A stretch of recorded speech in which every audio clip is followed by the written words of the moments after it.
MMO, boys! We did it! League of Legends MMO.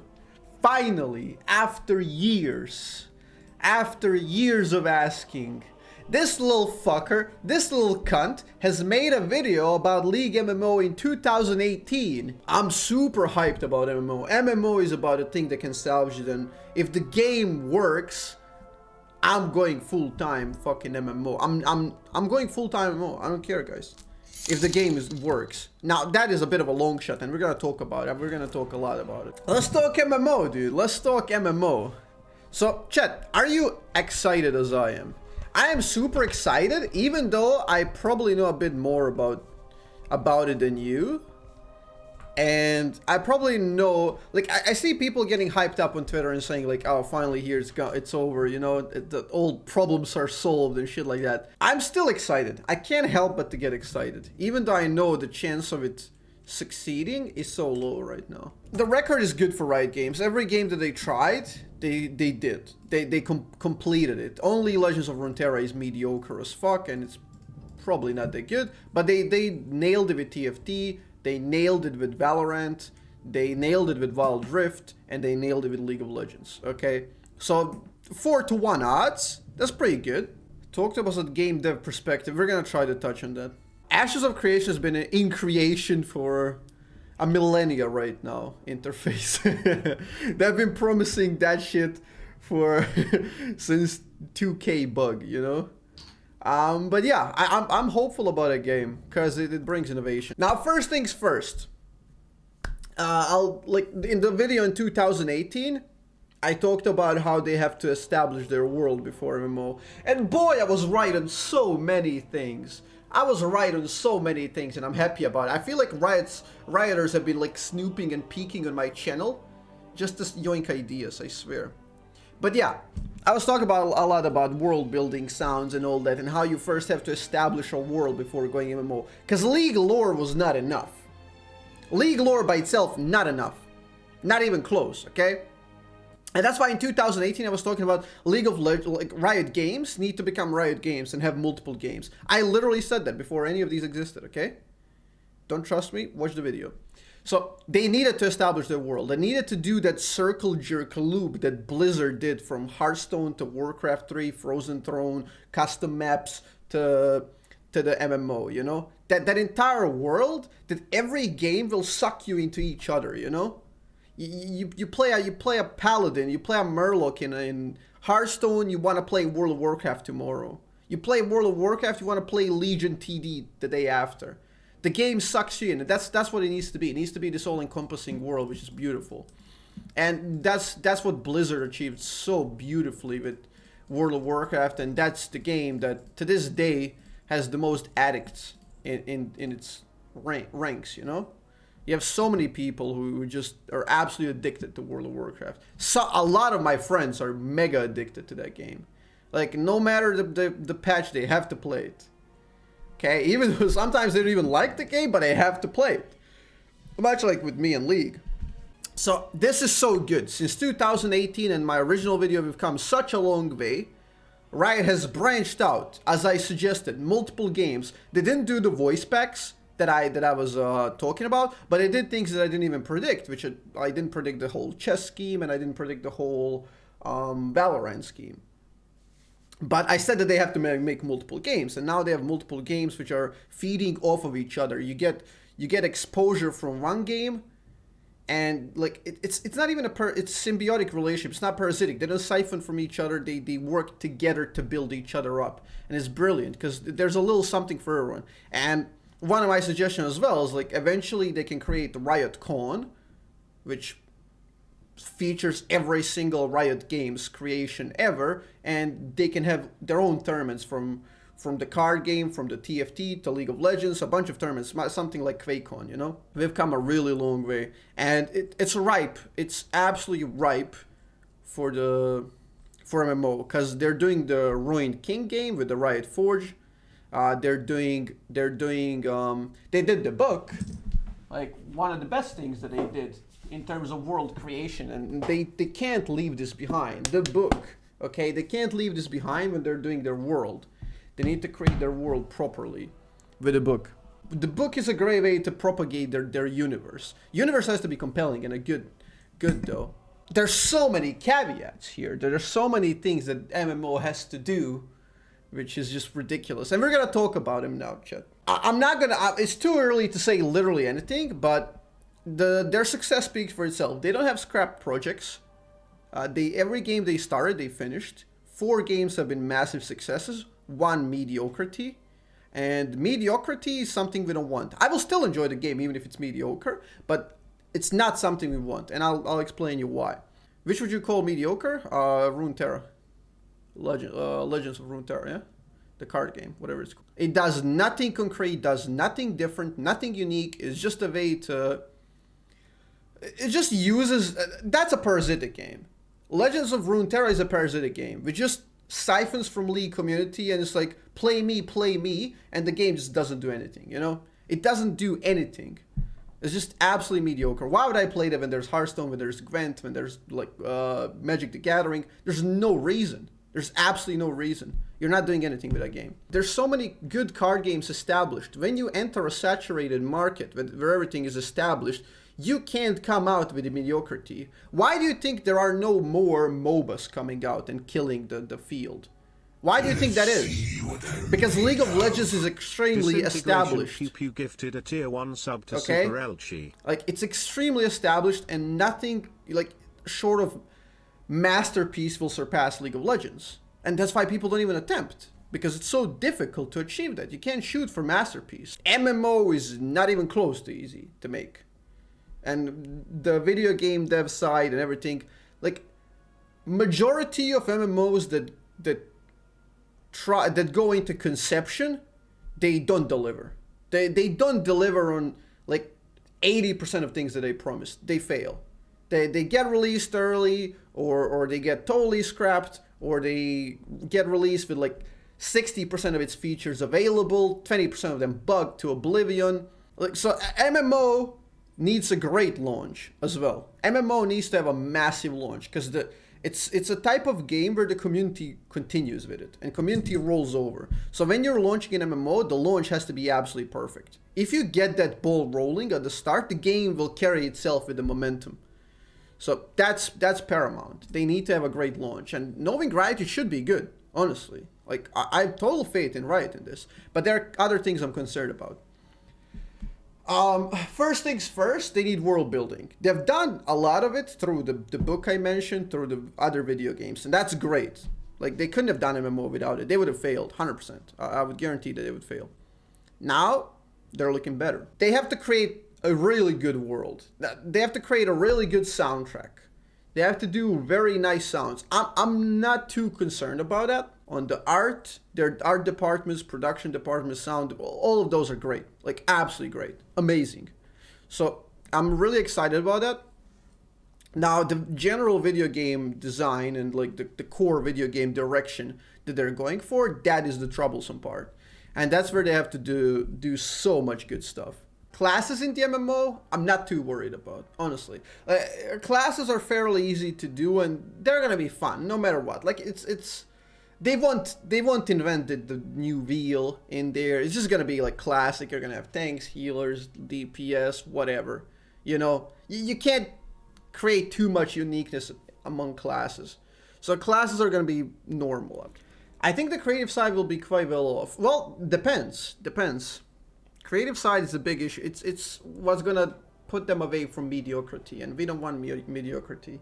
The game will succeed to a decent extent, even if it's mediocre. Like, they have such good background that a mediocre game will succeed. Riot Games is great at creativity, but I'm worried about the shackles. I'm really worried about the shackles in Riot Games. I don't know how creative they can get. If they let their creative team run, I think it's gonna be great.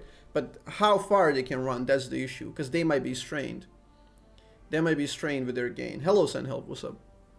Now, that's one issue. Like, they have to settle for an atmosphere. They have to settle on how the game is going to work out.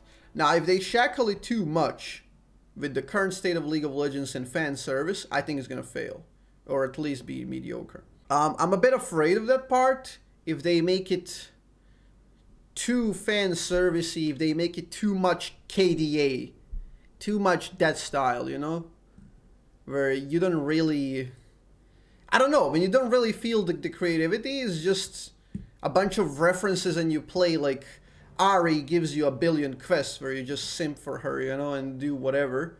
Run errands like crazy and just, there's nothing going on, you know?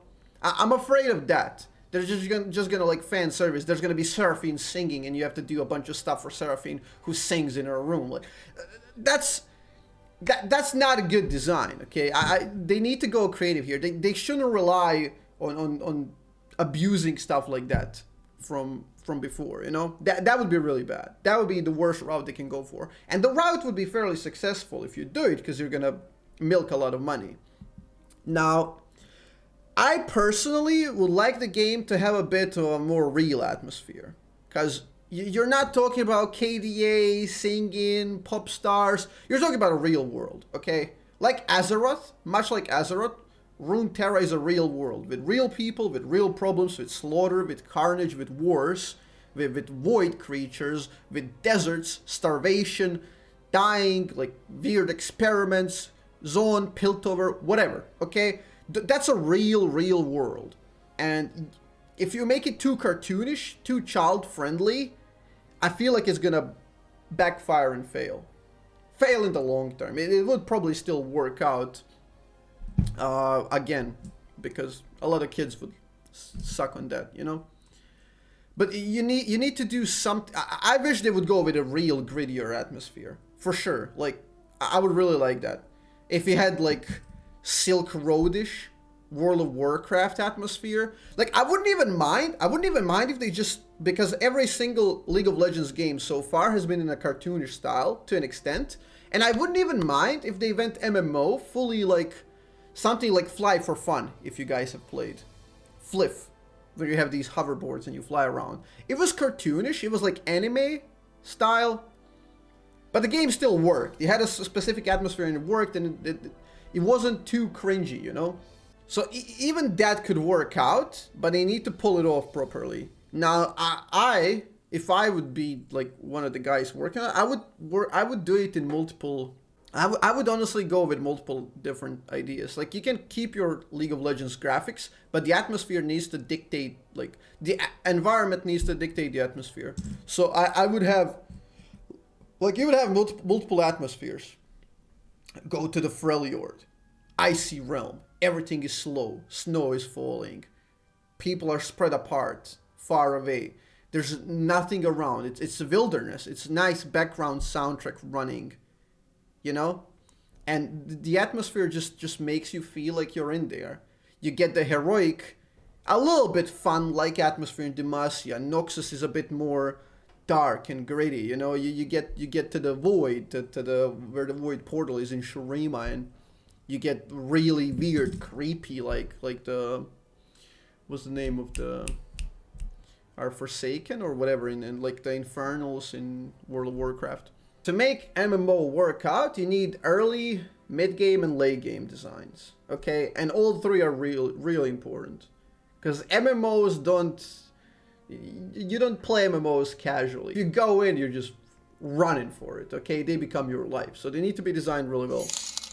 And a specific game has to have a goal, you know? Like, in Azeroth, it was a driving force between, like, two factions, okay? Horde, Alliance.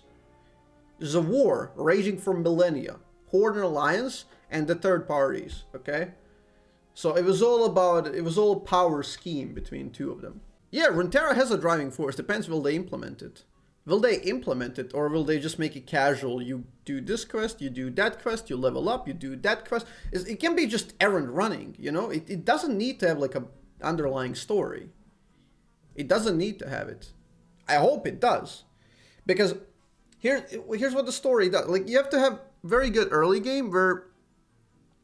Well, early game is dependent in MMO in where do you spawn? What do you do? Obviously, everyone spawning at the same place, terrible mistake. That's a terrible mistake. Whether you choose, like, maybe, let's say there are two factions, and every faction would have its own areas, regions, and then you should spawn in one of those. That will tailor your early game experience to what you want. Because that immediately alienates a bunch of players and makes them hate the game if they don't like it. Give people that choice. Give them like 10 spawn locations. Because if I come in, and the default spawn point is like with a bunch of lollies and like chicks with tails and foxes telling me how cute I am, I'm gonna uninstall that shit. I don't want to spawn there, okay? My first 5-10 levels, they have to be good and tailored to me. Whatever faction or area and atmosphere I desire. So that has to be tailored. You have to have multiple different spawning points. So if I want a little bit darker area, I should be able to choose it, okay? I choose like a void mage, you know? I want to torture people as my tutorial, you know? To disintegrate them and steal knowledge. That's what I'm coming in to do. Whatever, that's just an example, you know? But they have so many areas to explore, and the game can be absolutely brilliant. Now, that's regarding early game. That would be the best early game scenario. Now, there needs to be a driving force. There needs to be a driving force in the game.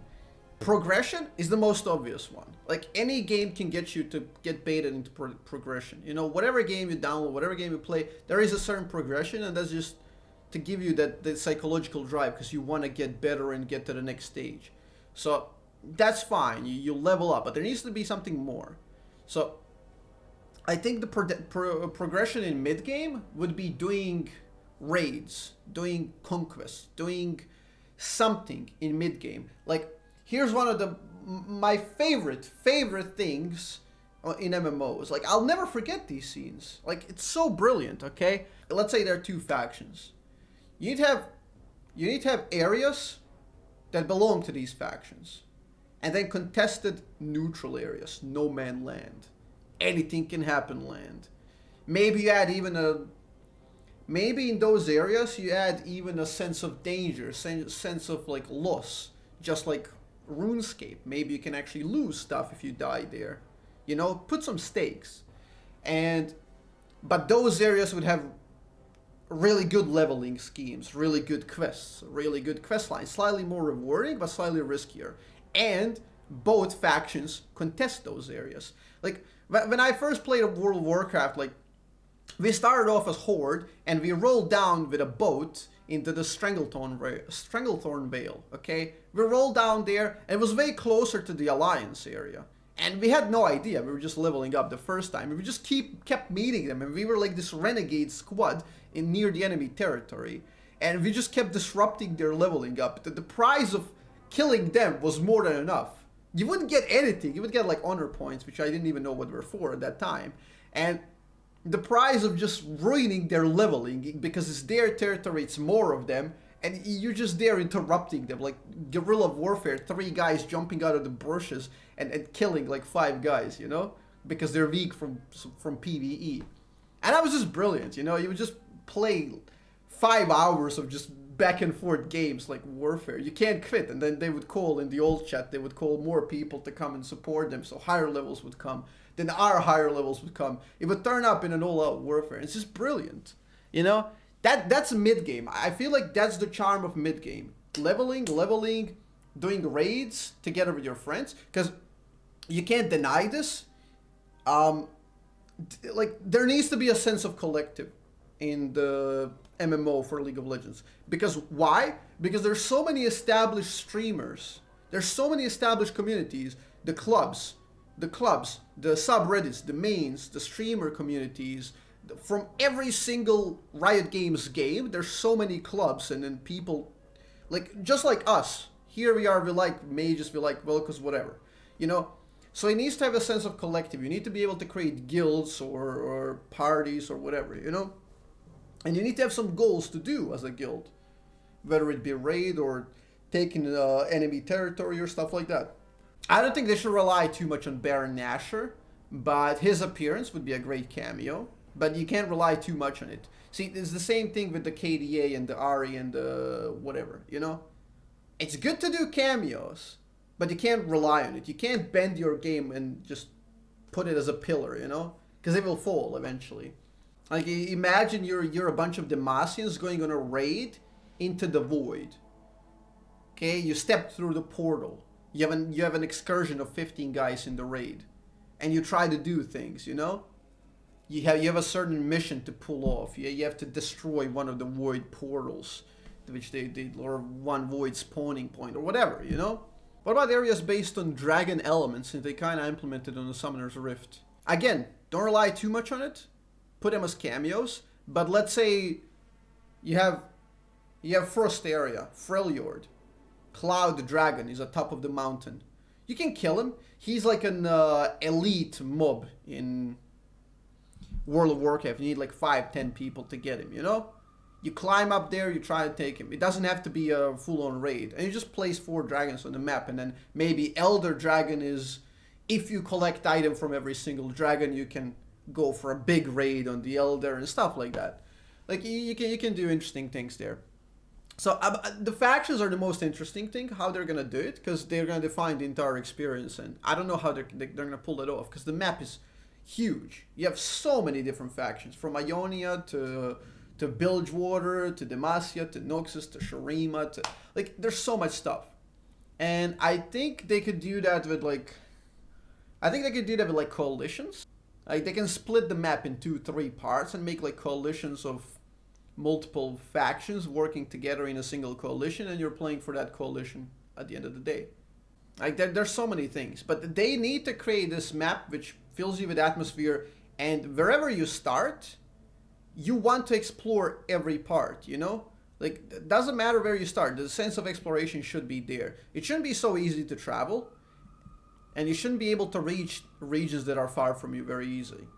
Okay, you have to go through different areas, and then you might want to visit Freljord, and then you check that out, you know, you get some unique experiences there. So yeah, I feel like that would be the late game driving force to, when you reach a level limit, you want to improve your gear. You improve your gear by traveling across the map and collecting these legendary relics items that are tailored to your class, and you can only get them dropped by specific big monsters.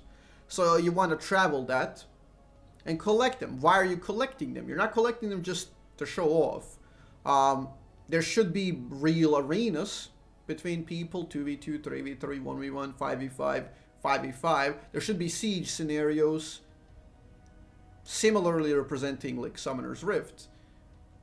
And there should be battlegrounds, large-scale battlegrounds. They can even be left outside of the imaginary places, and they can be a real place in the ground where you're fighting for territory.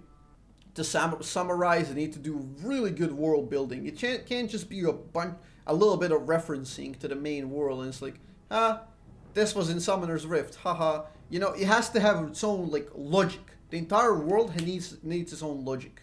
It needs to function somehow, okay? You need to cram all the lore that's relevant into one world that has logic and then functionality. It works. People have cycles. Like, cities have cycles. They all do something. They exist. There's natural resources to be exploited. That's why cities are placed where cities should be placed. You know, there needs really good logic behind it so it's believable. That's what makes or breaks the MMO. Now, League lore is great. League lore team is phenomenal. League music team, sound team, they're phenomenal. And I'm relying on them. Now, again, I'm very skeptical about the core design team, like how they're gonna create the gameplay. And that's what I'm trying to think about and throw some ideas to see if you guys can throw me some ideas, and we can eventually, maybe if an idea is so good, it possesses people and gets to the top, and they pick it up, you know? How do you think they should implement the champions? Are they going to be quest givers? There's so many champions in League. And no way they should use all of them in MMO. Never. They should never use all. Champions should be used very sparingly. Either in the throne room. In the throne room you can see one character. And he's not even a quest giver. He's just there, you know? And you can't even visit him unless you do something very nice for your faction. It will be like a nice cameo there. You definitely cannot throw them everywhere. You should have a bunch of references to the characters, like relics. Like, you find an old weapon of a certain character, that would be like a legendary weapon. Old weapon of a character that exists in the game, you know? The champion should be like, you should visit real places where champions did things. They did stories, you know? Like, you will have the ability to visit the Frost Bridge in the Freljord, where like the war with Lysandra and all that thing happened. You should be able to visit that. Some of them can become great villains. They can be the driving force, because there needs to be a driving force. Like, when you... let me show you. There needs to be a driving force in the game since very beginning. You see this? Portal. And now you dare enter my realm. It's so recognizable. It's on the loading screen. It's where everything goes. The green felt color appears on it. So recognizable. And ever since you see this trailer, when you turn on the game, the only thing you can think about is, I want to see this guy. I want to find this guy. And I want to die by him. I want him to kill me. Okay?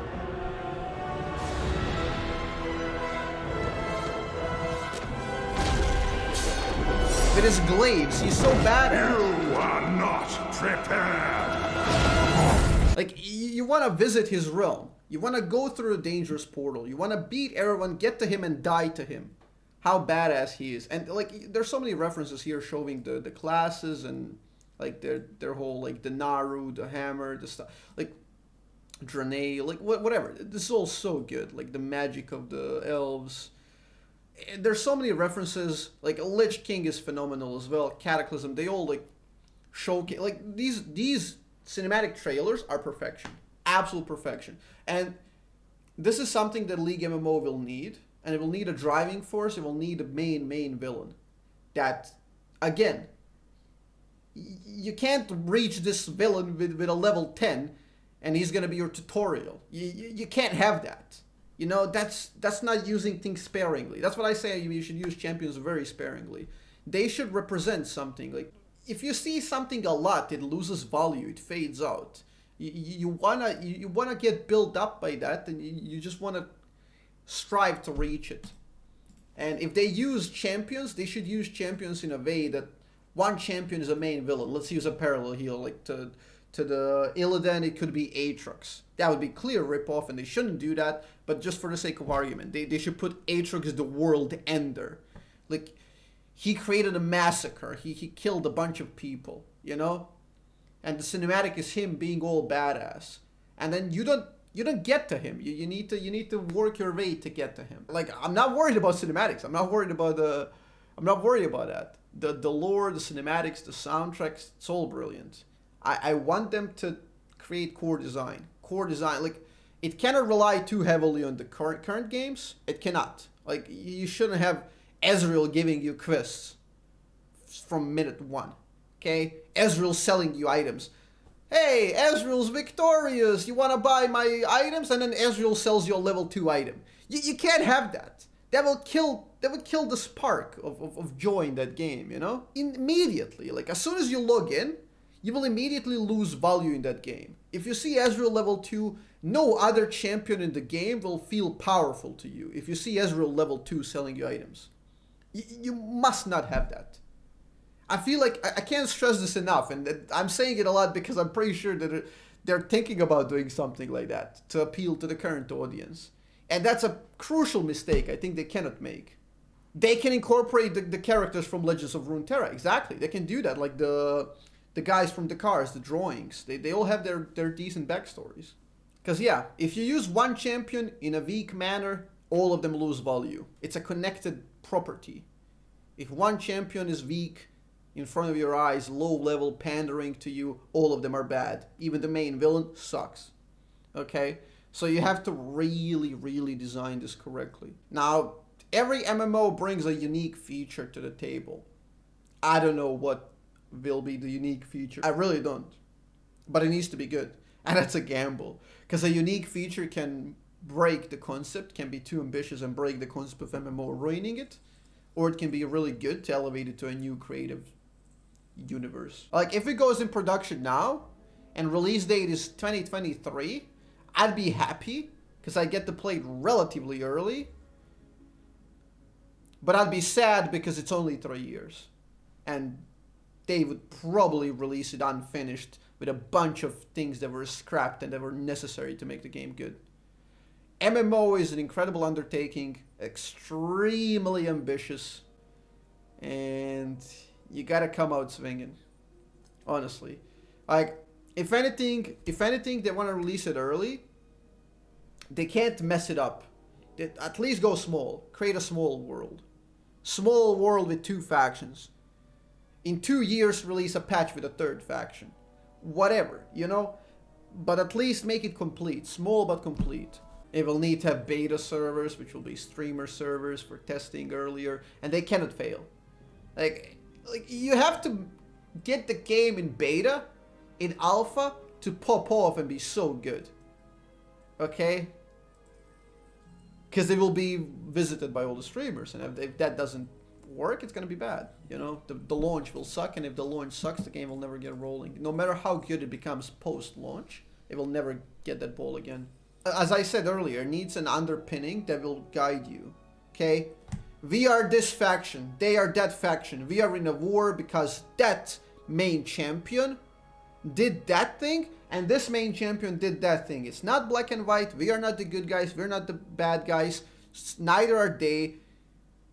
They stand for their ideals. They try to do something. We just have different opinions on a certain topic. One thing led to another. Unfortunate sets of scenarios. We're in a war. Okay, all-out warfare. Bloodshed, carnage. It's all on the table because we differ as humans do. Yeah, I think the best villain to use is Void. Not even biased. I think the best villain to use is Void. Because if you make Noxus the villain, it's naive, it's childlike, it's stupid, it kills all nuance. That's it, you know? Whereas if you make Void evil, the main villain of the story to both factions, is like Void doesn't even have to be a faction, but it should be featured as a main villain, or they can be villain faction that's playable. But even if you make Void like evil, that's fine by Void enthusiasts, you know? That's partly the reason why they got interested in the faction in the first place. So Void could even be evil without, like, you know, it could be fine. It doesn't need that gray area. Like, Void is there for pure mayhem and destruction. They're there to grow, to destroy, you know? Wildmaw should be featured in the game. From the Twisted Tree line. Wildmaw needs to be in the game, 100%. 100% needs to be a boss.